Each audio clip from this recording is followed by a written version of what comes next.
Órale. The Barrio Love Oldies, that kind. Órale. What's up, everybody? Welcome back to the Barrio Love OD podcast, and I have none other than Sam Miranda from Peligro Brass, Capital City record recording artist. Thank you so much for being with me tonight on this episode. How are you? I'm good. Crystal, thank you for having me. This is very much appreciated. Thank you. I know we were having some technical difficulties, but we made it. Hey, it's okay. We could always call the cable guy later. You know what I mean? Oh, thank you so much. Let's go ahead and get right into tonight's interview. The first question that we want to ask is, where are you from, born and raised? Man, well, that's got a little, man, if I could make a TV show for Netflix, man, that would be perfect. But to condense it all, I was born in Los Angeles, okay? And I was raised in a little town outside of Sacramento called Woodland. It's a little farm town, okay? Oh, shout out to Woodland. Shout out to Woodland, man. And then I made my musical name in Sacramento. So three different spots. I mean, and technically though, Woodland and Sacramento, it's kind of one and the same. It's only like 15, 20 minutes away, you know what I mean? Or apart, you know what I'm saying? It's NorCal. But yeah, no, that's pretty much the trajectory of my little, what's it called? My trip.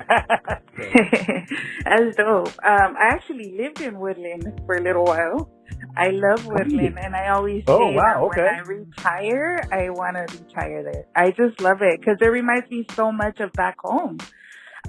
It's so similar to where I'm originally from, so I just love Woodland. Okay. So shout out to Woodland. No, you know what? Yeah, no, most definitely shout out to Woodland though, because I went to school there and did the elementary. I did everything there. So yeah, I was pretty much raised there.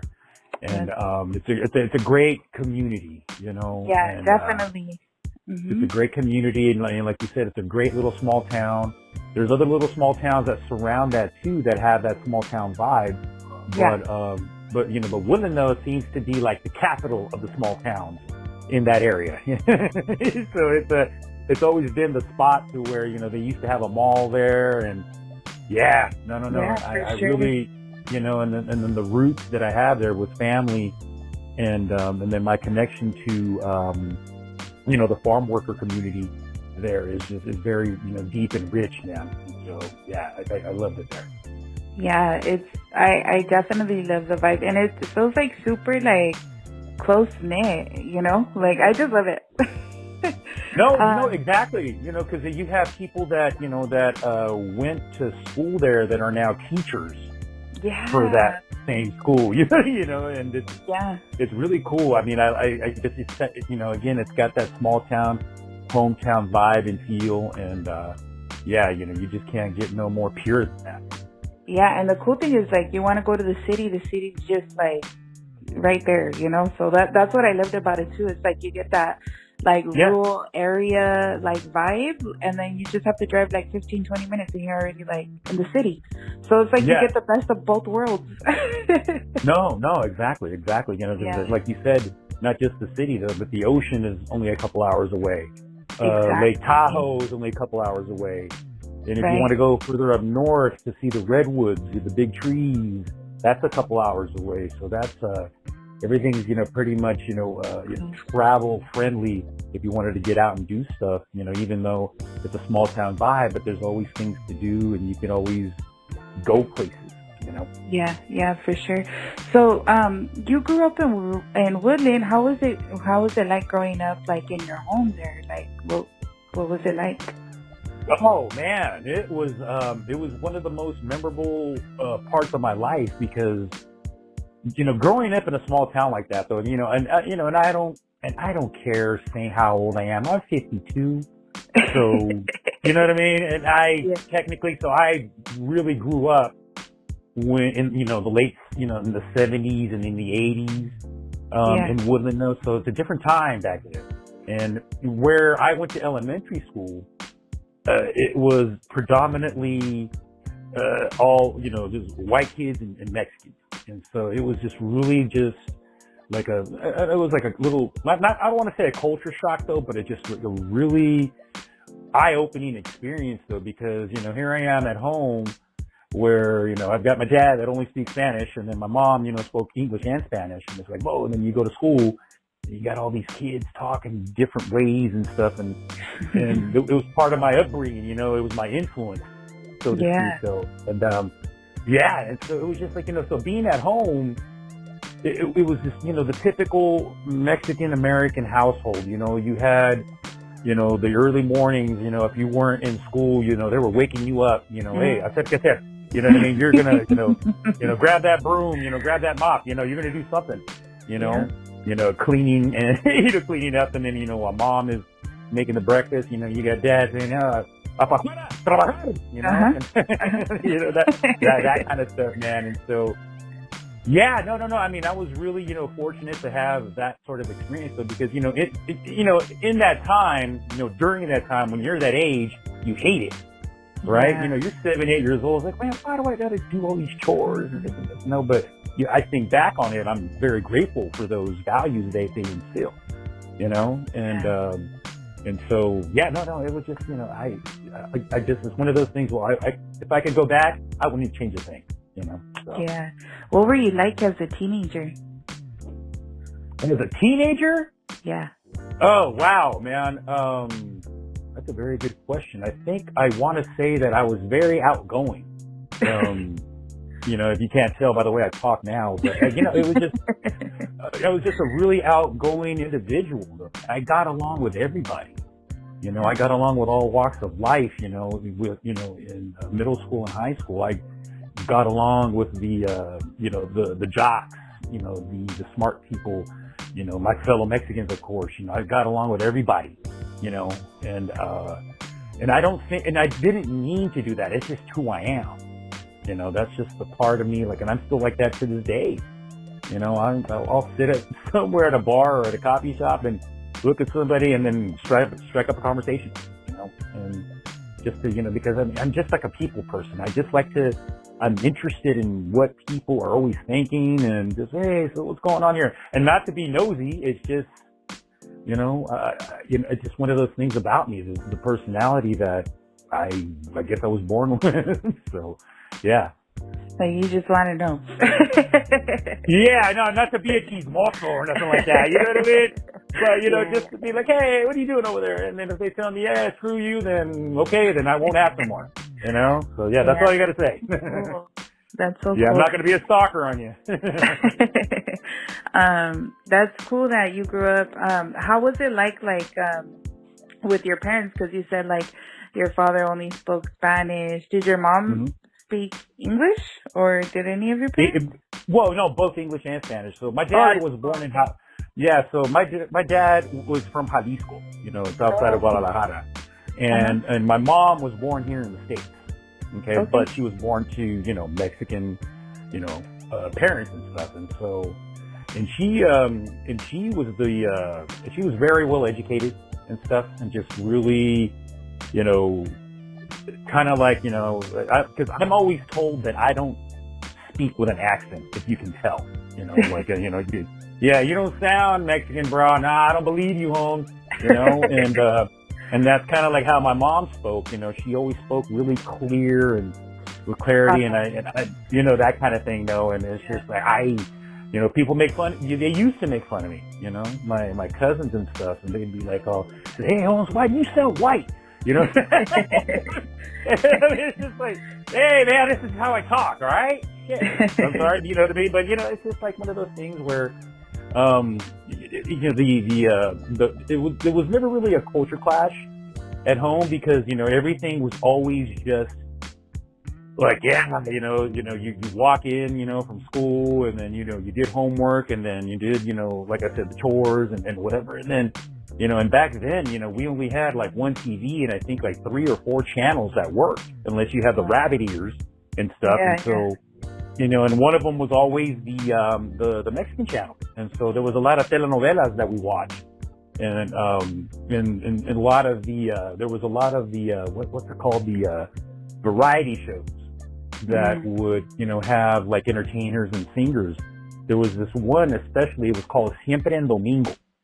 And you remember Siempre en Domingo? I'm not sure how old you are, Crystal, though, but yeah, you've ever heard of it, though? No, but I think Siempre en Domingo, my grandma would, Yeah, okay, yeah. So the TV host was Raúl Velasco. And so that was like a very, big thing, on Sundays, we would watch, singers, I think Vicente Fernandez was on there. And so that sort of thing, rang within the household. We would always gather around the TV and watch that show. And, that was always cool, So you're a singer. How did you feel like, that was like influence, like, just seeing like all these artists on TV, do you feel like that was the influence, for you to start singing, or how did that happen? How did you even know that you had a talent? Man, Crystal, it's one of those things where, yes, you are right that, the early years, being around, because my mom loved music and she would always play records, vinyl, it would, like I said, like, Vicente Fernandez, Los Bukis, Los Tigres del Norte, but then all of a sudden she'd throw on the Saturday Night Fever soundtrack, and so it was just a mix of a bunch of, styles of music, anything, from, like I said, the artists that I just named, the Saturday Night Fever soundtrack, Freddie Fender, different styles. And she was a huge Beatles fan, so she would also play some rock and roll and stuff. My dad, he's like the typical, old school Mexican, Ramon Ayala, that kind of thing. But, because my mom was born here in the United States, and she obviously went to school in here, so she was obviously influenced by, a lot of, what the American music was offering and stuff. So, yeah, technically, I guess you can say that, that's what really started me, though, because, and then, she started to get me into, like, some dancing moves, and I learned disco at the age of 7. Wow. And, she was teaching me, she was teaching me the hustle and all that kind of stuff. Oh, wow. And, it was great, I enjoyed it, though.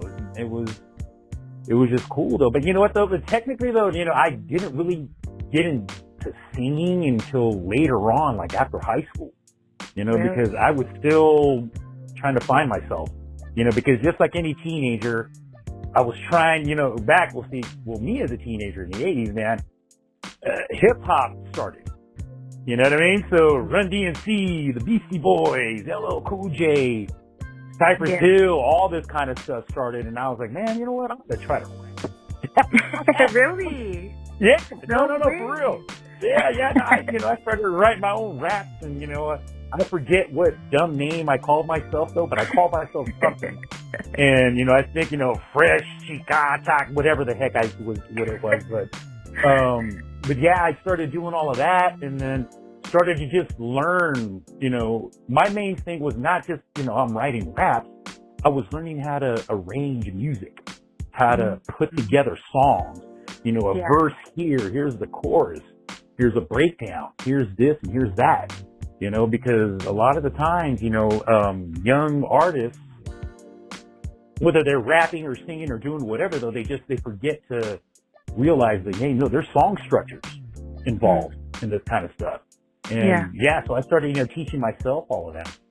And, how did you teach yourself? Like, just like, well, what I did was I started counting. So if I were, let's say, for example, because you know who LL Cool J is, right? Yeah. Okay.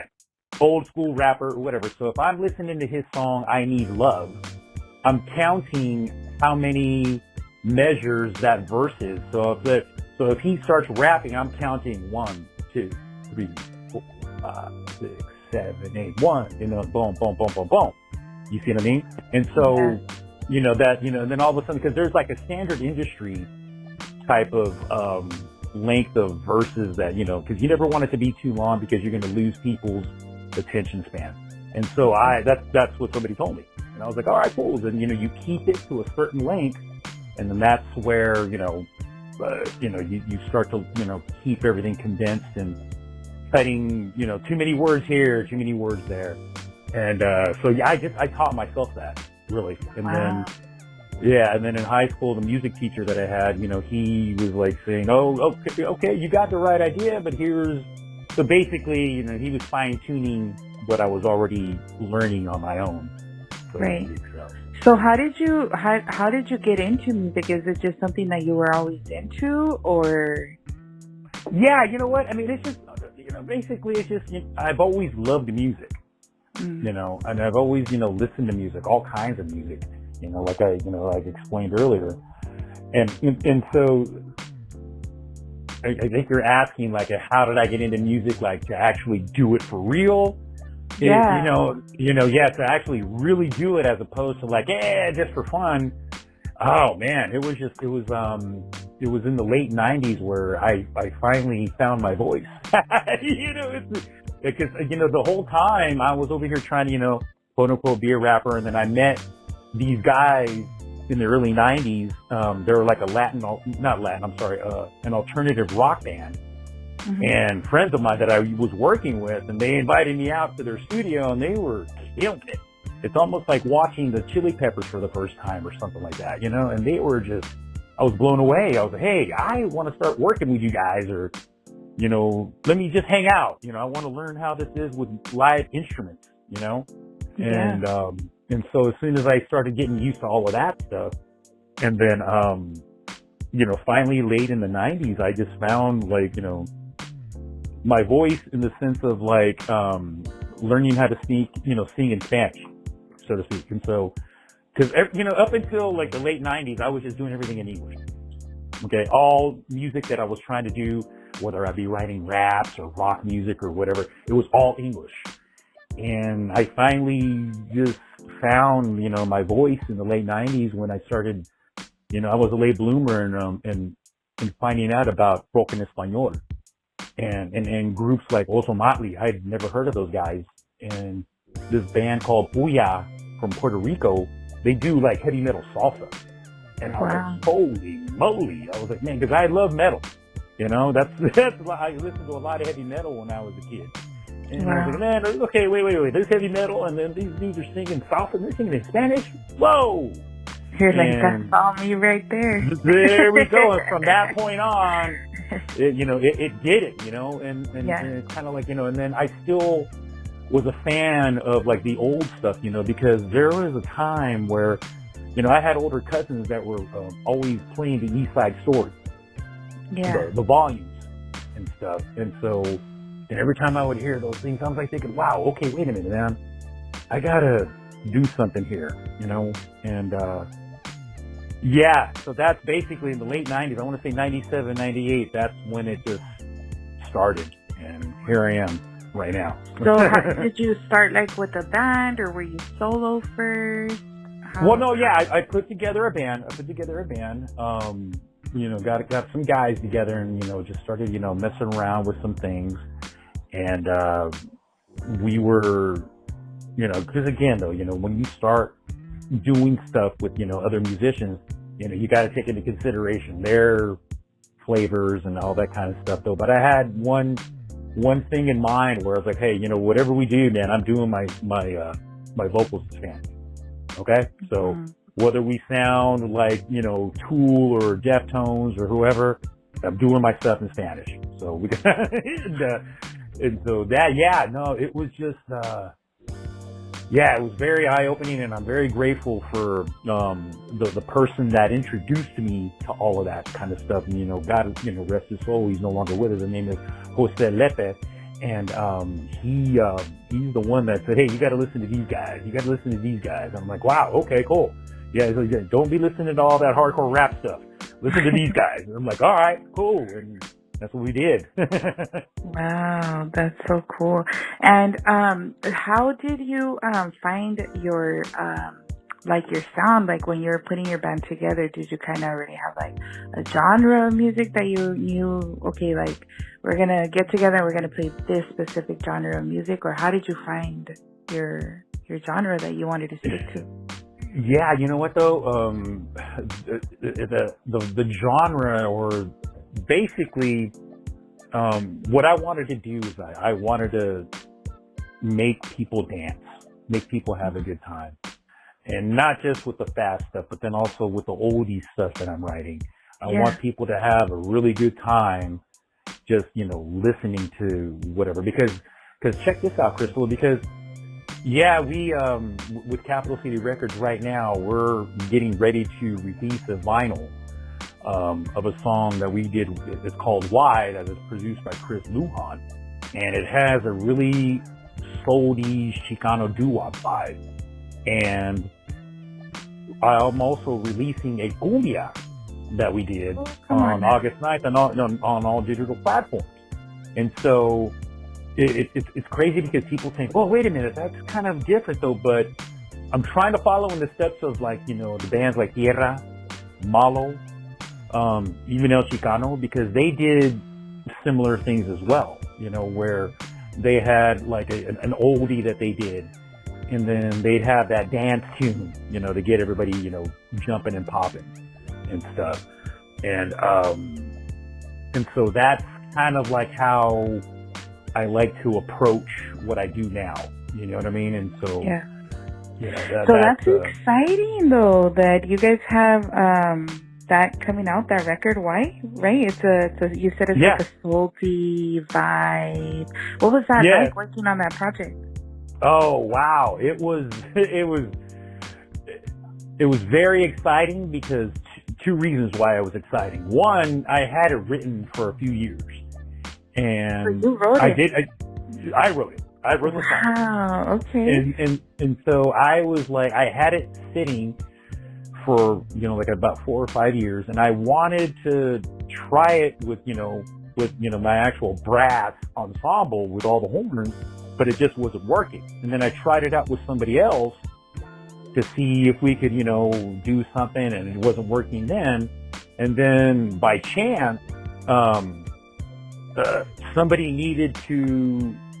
wanted some horns on a project, and I was like thinking, okay, cool. I'll take my horn, my trumpet guy to go over to the studio that they wanted the horn. And, my buddy, Chris Lujan, was the guy that was manning the board, and he and I just started talking, and we were just like, oh, okay, cool, hey, what's up, man? What are you doing? And how do you, first time we ever met. I've heard of him, but it's the first time he and I ever met. And so we got to talking, and then I said, hey, man, I got this song that I've been trying to do for like all these years. Will you be willing to help me with it? He's like, sure, shoot me the rough draft or whatever, and it worked, and it happened.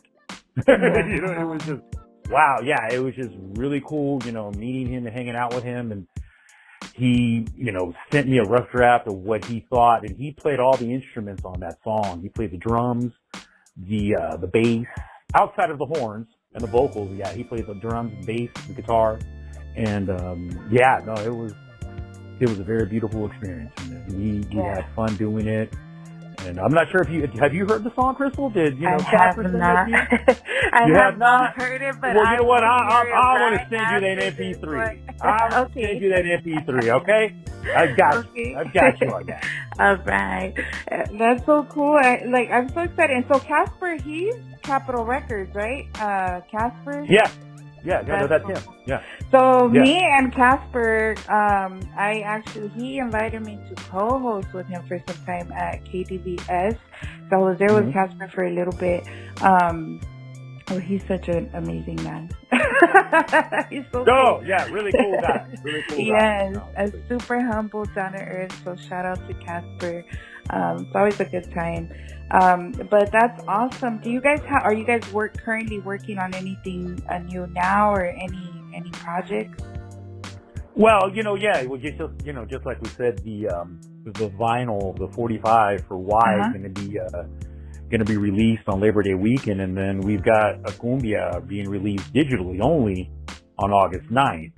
And so, those are the two immediate releases that are going to be coming out. And again, I'll more than happy to email you the MP3s for both, so you can check them out and stuff. So, and I heard that you guys are having a release party as well, right? Coming up? Yeah, you know what? It's kind of a release. be kind of a pop-up. We're going to be down in Riverside on September 1st. And September 1st is going to be, I think what's it? Two Souls on Fire Radio 2-year anniversary party. And it's going to be right there in Riverside. And I'm not sure if you ever heard of this guy. His name's Angel Baby. He's got like a I just radio did a show. net with him. Oh, you know Angel Baby. Okay. Yeah. Okay. Yeah, and so he's the one that set us up with this. Okay. And so, and so what it is, though, Crystal, is that Peligro Brass has only been in existence for like 4 years. Okay? And it's one of those things where, how do I say this? It was caused by the pandemic. Okay? And the reason why I say it was caused by the pandemic is because I have another band, okay, that is more like world Latin kind of thing. Mm-hmm. And when the pandemic hit, and I'm sure you know this, is that, everything was shut down. You couldn't do anything. You couldn't contact people. I mean, you could, but, you couldn't contact promoters, event organizers, or anything for anything coming up because everybody was shut down. Okay? Right. And so I was bored out of my mind, And I was like, okay, so what do I do now with my time? And so what happened is that I reached out to my horn players in the band that I have, which is called Peligro. Okay. And so I'm like thinking, hey, what are you guys doing? Nothing. Hey, right? And so I'm like, all right, cool. Well then, let's get together and jam or whatever. And so, and then I remembered in a way, I actually found out that a mutual friend plays the tuba. And I'm thinking, oh, okay, well, let's get him involved. And, just for fun and games, we just started messing around and playing. And then we started making a cumbia version of the Animals, Don't Let Me Be Misunderstood. Yeah. Okay? Mm-hmm. Okay, I don't know if you've heard that. I heard that one. Okay, right, guys. So that was like our first song ever. Yeah, it was different, right? And we were just like, different. But I love it. I love it. We were like thinking, okay, cool, let's do this. And all of a sudden, hey, let's record it. Hey, let's shoot a video. Mm-hmm. And it just started happening because we were just all bored, and we just were eager to just keep it going. And sure enough, and that song it caught on with people, unintentionally. I never intended for that to happen. There was people like Angel Baby liked it. He started playing it on his, radio networks and his platforms. I'm not sure if you ever heard of Henry Lozano in Fresno. He's got Garage Oldie. Yeah. Okay, he started playing it. Shuey Gomez in the Bay Area caught on. He started playing it. And all of a sudden, boom! It's like, oh wow, I think we should do more songs. Wow. And so we released it digitally, and that's when Casper, said, hey, want to release that on vinyl? Sure, heck yeah. And then he made copies, and it sold out, and here we are. And we just started, keeping it going, doing some shows here and there though. But I was like thinking, wow. Yeah, I got to ride this wave for a little bit, and here I am. I'm talking to you, Crystal.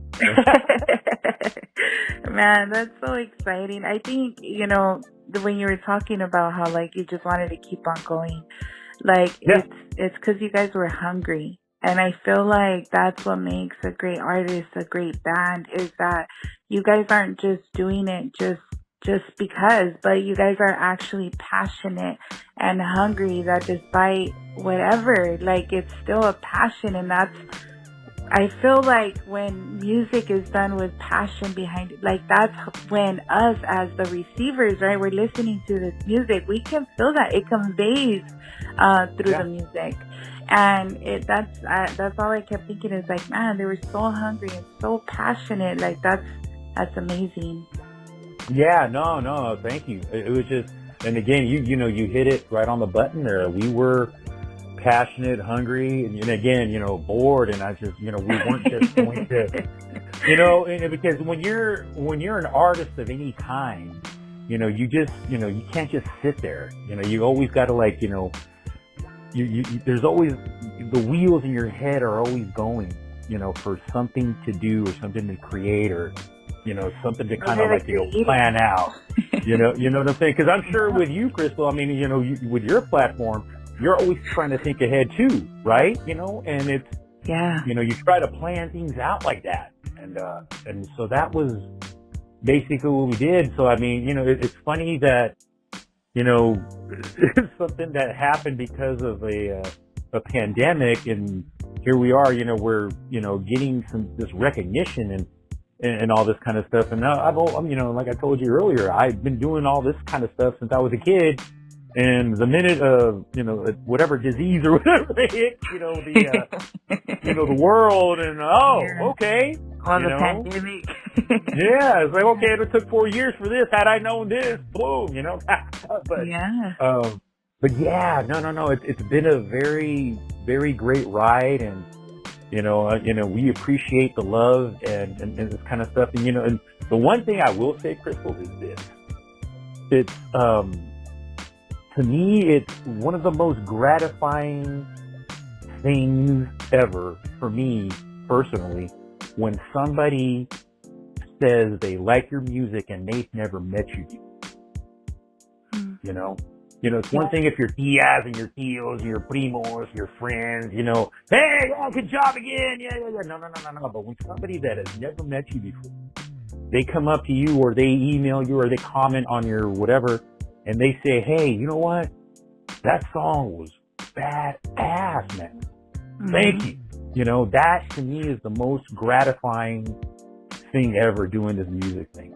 And I think for you, like, I'm thinking, like, because you're a creator, right? Like, you're a writer. You wrote, you're a writer. So for you, it must feel like that times 1,000, because that's like it came out of you. Like, that's your baby. Yeah. You made that.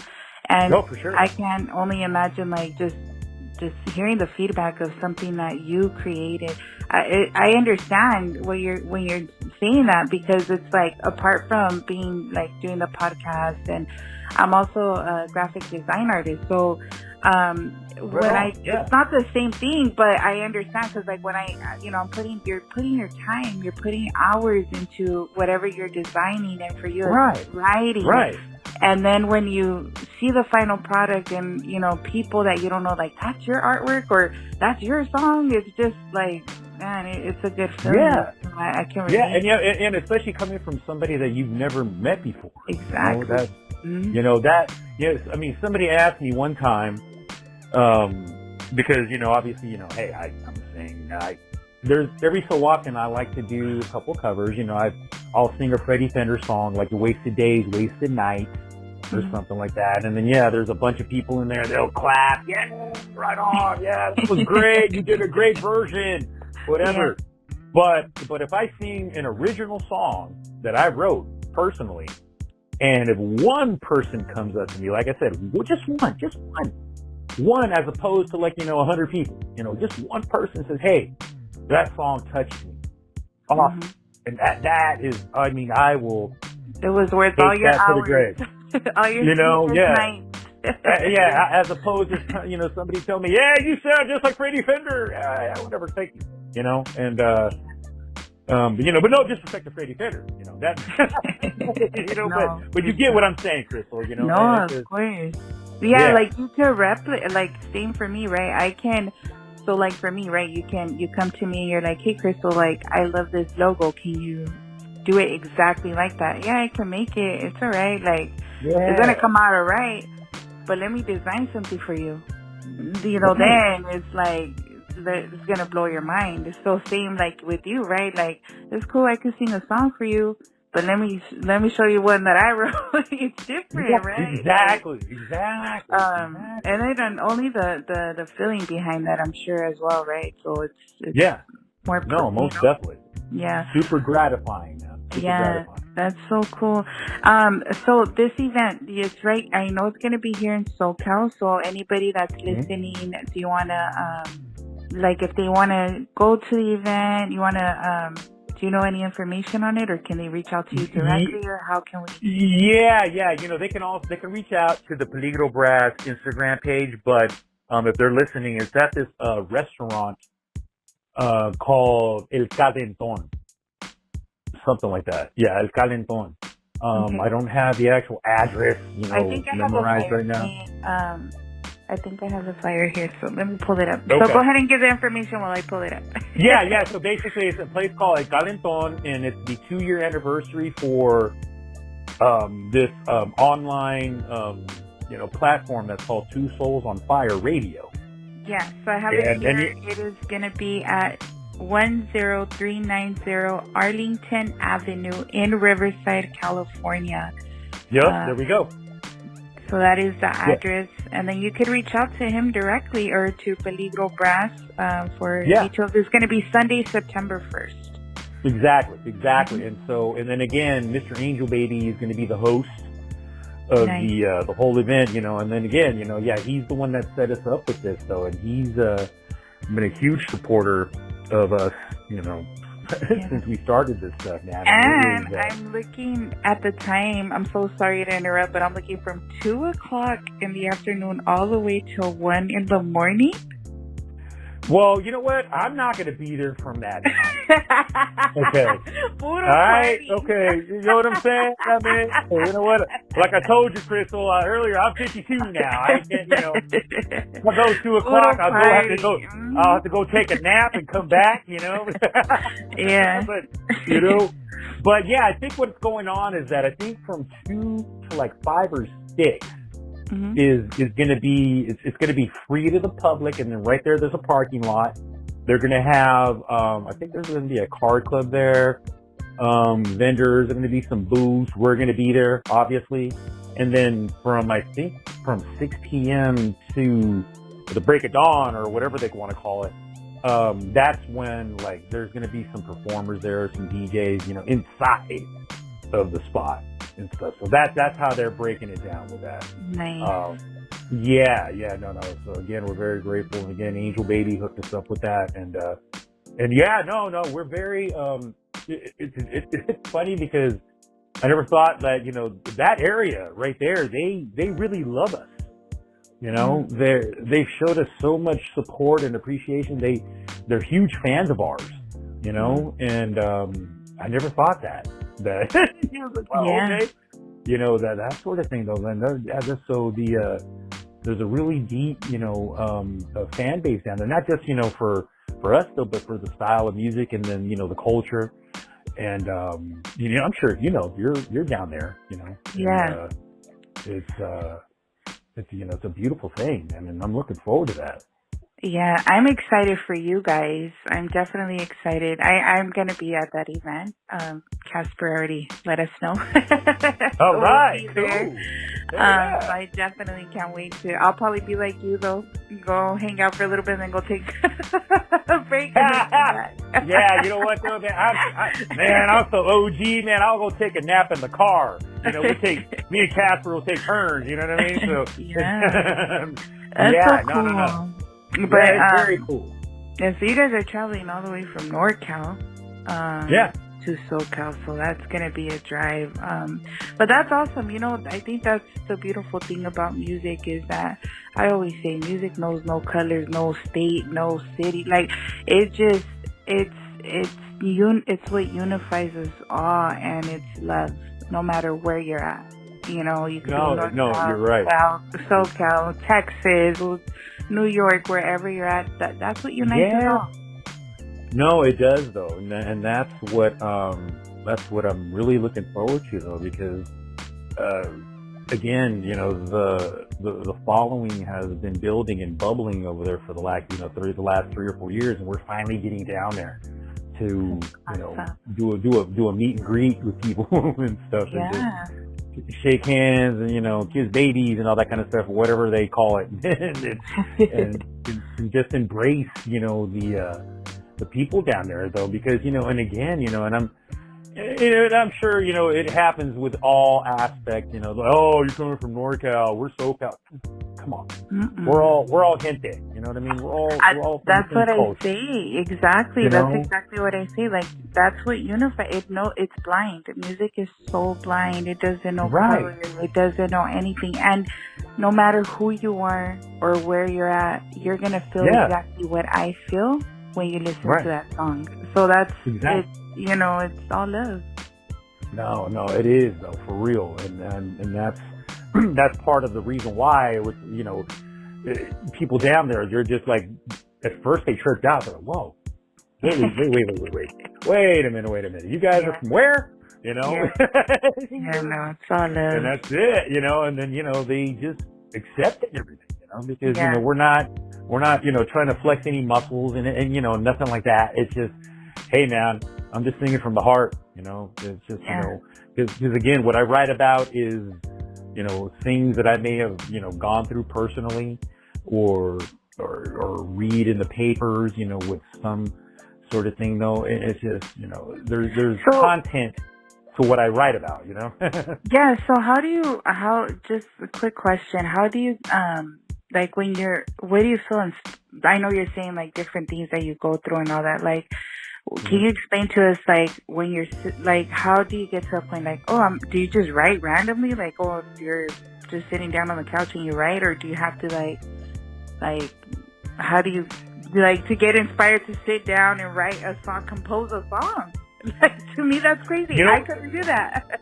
You know, that's a very good question, Crystal, because it just depends on the mood and the time of day. There's times I've written a song in my sleep and I wake up and I gotta like get my phone or something to where I've gotta like put it on audio really quick so I don't forget it, you know? So it's different things that may trigger me or may inspire me. You know, and it's just, so if I were to say, hey, I'm going to set some time tomorrow between 2 and 4 to write a song, I'm going to guarantee you 100% that there's not going to be a song that's going to be written. Right. You get what I'm saying? I can't plan it. Yeah. You know, I cannot plan it. You know, I can't schedule it on my calendar. Oh, okay, that's July 31st. From 1 to 4 songwriting, and guarantee you there's no songs that are going to be written during that time frame.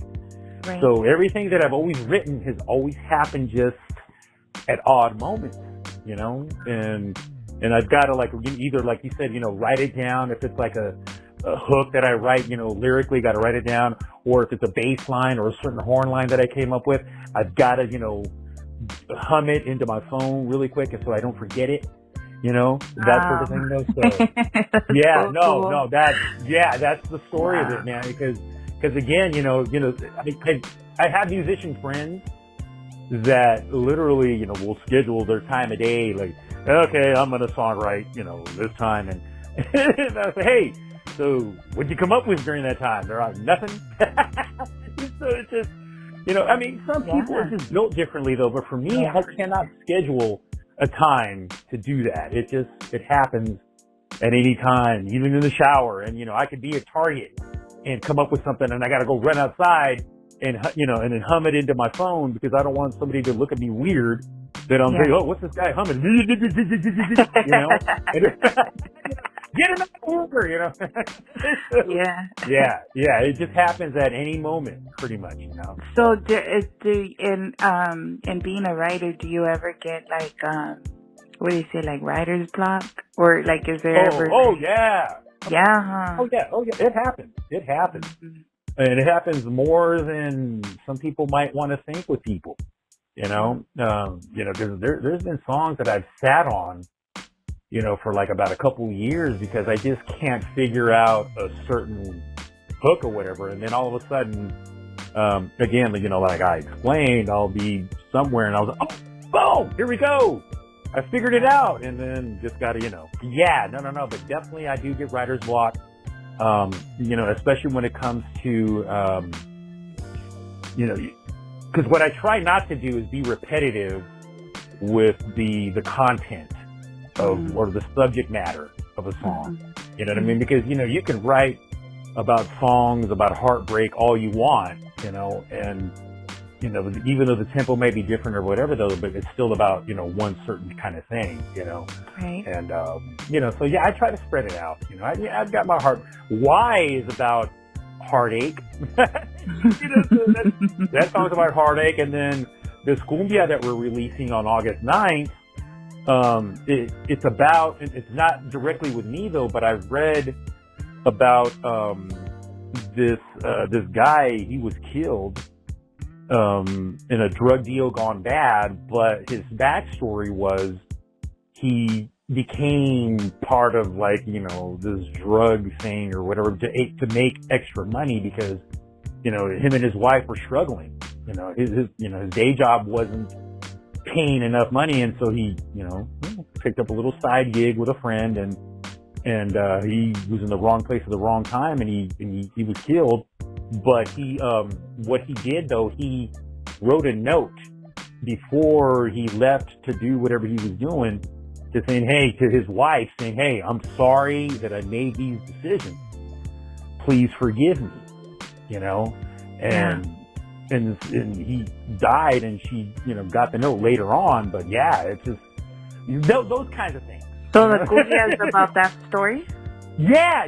And what's funny is that, and that's what's crazy though, is that this is a cumbia where you're going to be dancing, but the lyrical content is sad, and so, so that's how I approach that and stuff. So it's, and that's easy. And that's the beautiful thing about songwriting is that, you just never know, you hear lyrics about a certain song, and then all of a sudden it's like, oh wow, that's what it means. Holy moly! Never mind. And no, that's the approach I usually try to take sometimes with stuff. So that's awesome. Well, my last question for you is, do you have any advice for any upcoming artists or anybody that wants to pursue the music industry? Any advice for them? Basically, don't give up.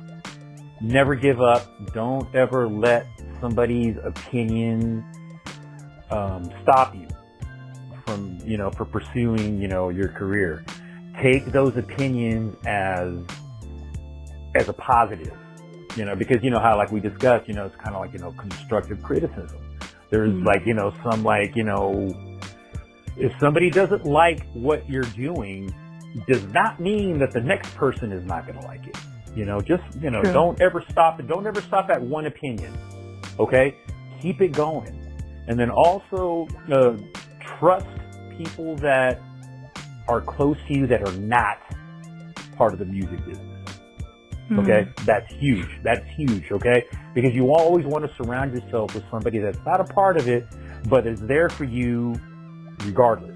You know what I mean? Because you're always going to have yes people, no people, within this industry, and, it's cutthroat, man, and just always surround yourself with people that are not a part of it, but will always back you up, and that's it, and then other than that, you're just going to learn on the fly. And hey, if somebody ever wants to reach out to me personally, hey, do it. I'll be more than happy to instill more, advice if I can, based off of my experiences and stuff. So yeah, that's definitely great advice. Again, I want to thank you so much for today's interview. I do want to just quickly remind everybody, don't forget Sunday, September 1st at the address, 10390 Arlington Avenue in Riverside. Peligro Brass is going to be there. I believe Angel Baby's hosting the event. It is from 2 o'clock till 1 in the morning. Yeah. Tripping out on that. So bring your lawn chair, your Dramamine, and everything, Yeah. Is there anything else that you wanted to share before we? No. Big shout out to Casper and Capital City Records for taking a chance on us. Yeah. Because there's a lot of people out there that don't do that. And we, like I said, we got lucky when this happened. It's only been 4 years in existence, and Casper and company took a chance on us, and it's been working out, and it's been building. You know, so yeah, much love and much shout out to Casper and Capital City Records, man. And much love to you, Crystal, you know, and the Radio Love Oldies podcast, you know, for having me on here. Thank you. You know, and so I hope to be back on. Yes, but let's get back together after the event so we can talk about it. Definitely. Most definitely. Yeah, so we can recap, see how that went, how was that experience. Oh, yeah. Well, Yeah. So I want to thank you again so much, Sam, for your time and just, you know, sharing your story with us. I always love hearing everybody's stories, so different. I love how you grew up in Woodland and I got to know Woodland for a little bit. Again, I love Woodland. That's so dope. No, yeah, most definitely, man. Most definitely. But thank you so much, and I hope we will do a part 2 for sure. Oh, and, yeah. Looking forward to that for sure. I'm always available. Awesome. All right, guys. So that does conclude Tuesday's episode, and we will see you